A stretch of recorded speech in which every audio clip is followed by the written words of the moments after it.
Welcome back, everybody, to the Renaissance Humanism podcast. Today's episodes I will be discussing is America on decline as a global superpower?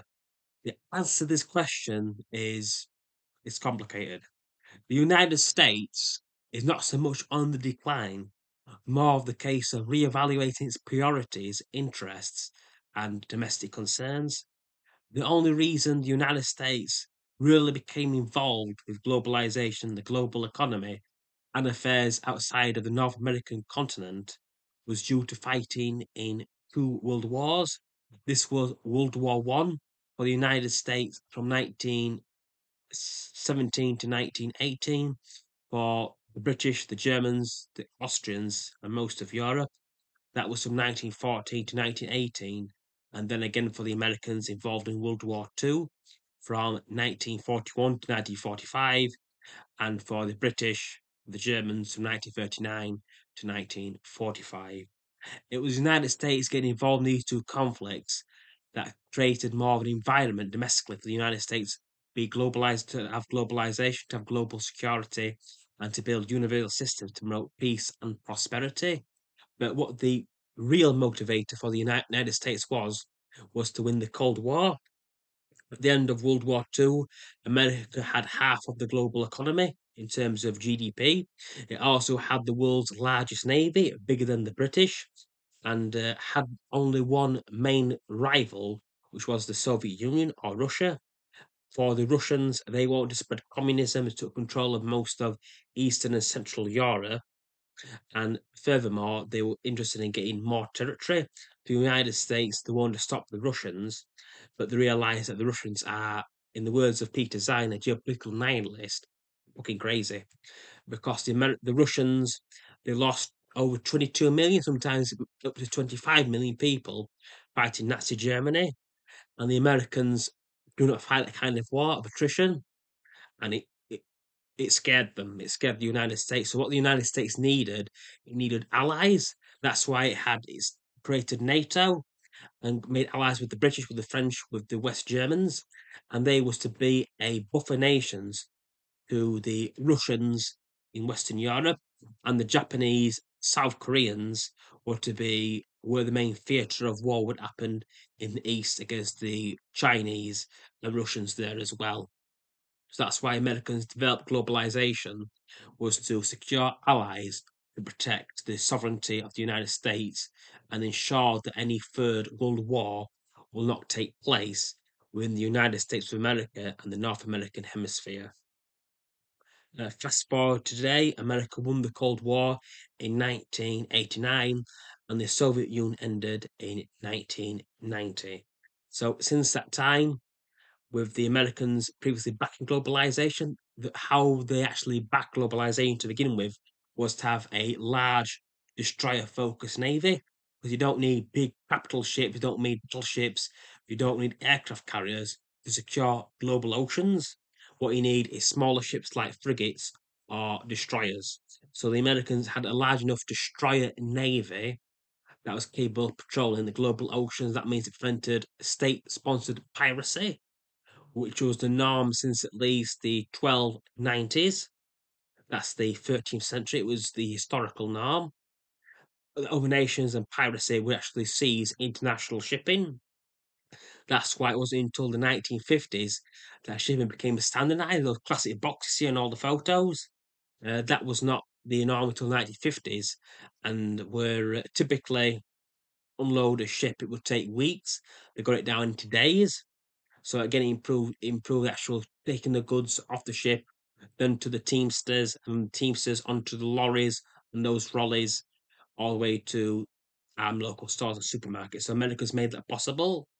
They also saw the massive increase of container ships as well. That means rather than having like half a dozen ships transporting cargo, that got reduced down to one ship, and that was only possible thanks to the United States. But now, with the Americans becoming increasingly de-interested in globalization, and that's been the case since the end of the Cold War in 1989. And since 1992, the United States have been voting in consistently American presidents that are not interested in globalization, are not interested in being a global policeman, and that's also been reflected domestically within the United States. That's why the American Navy now has 150 destroyers, um, predicted to have 15 super carriers. Though as I'm producing this, there's only currently 12 super carriers, and one of those is still in development, still in manufacturing. And those super carriers, they're nation killers. This is America making a move away from destroyers to nation killers, super carriers. So it's not so much a sign of the Americans' decline, merely they are changing their geopolitical interests and international interests. And that's why nations like Japan and other nations are now having to start to remilitarize because the United States are no longer interested in giving them security.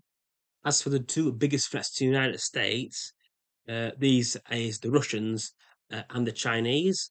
For the Chinese and Russians, this could very be their last decade, and that's why war with China is possible within the next 5 years if China still wants to, still has a number, still has the strength to actually take Taiwan.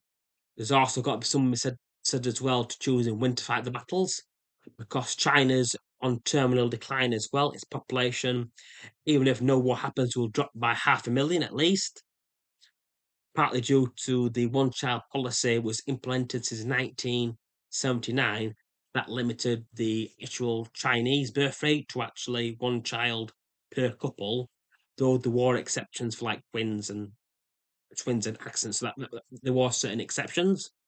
But with the issue, because the Chinese at the time favoured males over females, that means 80 million women were never born. And currently, the Chinese have also given out faulty data.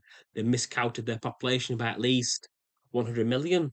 I've read resources where it says the Chinese population is actually at the moment at 8 million, not the 1.4 billion. But you have to look at the official data. But the problem is the data from China is not actually being reliable anymore, so you can't actually count on it. And again, the reason why the Chinese are such a large population is not because they're having more babies, but because people are living longer and longer and longer. But you don't see many 40-year-olds, many 50-year-olds leading charges on Omaha Beach. It's just not what happens.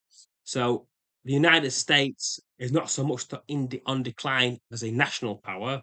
Its economy is still strong, its military is still strong, but as a global power, they're no longer interested, and other nations are now beginning to fill in the gaps. Because as America withdraws, kind of like the Roman Empire, new powers, old powers will begin to reassert themselves or put deals with the United States, like what the Japanese have done, something that the British are very likely to do. The geopolitical analyst Peter Zine made the argument that if the entire system collapses within the next 10 years, let the Americans pull out of NATO, pull out of globalization, stop protecting global shipping lanes, that nations like the United Kingdom, it will take them 20 years to actually rebuild their navy to actually protect their shipping lanes and protect their national interests. So a declining America is a world will lead to a world that's not as rich and not as prosperous. And added to that demographic decline as well, will be incredibly poorer as well for it. So that's hopefully answers the question about the American decline and what it actually means. So America, reiterate, it's not a declining power, it's a power that's no longer interested in the rest of the world. America's decline, if it is a decline, it's not something that began physically, it's something that began in the mind. Americans in the mind believe that they're getting weaker, but it's not that. It's due to their own disinterest in the rest of the world.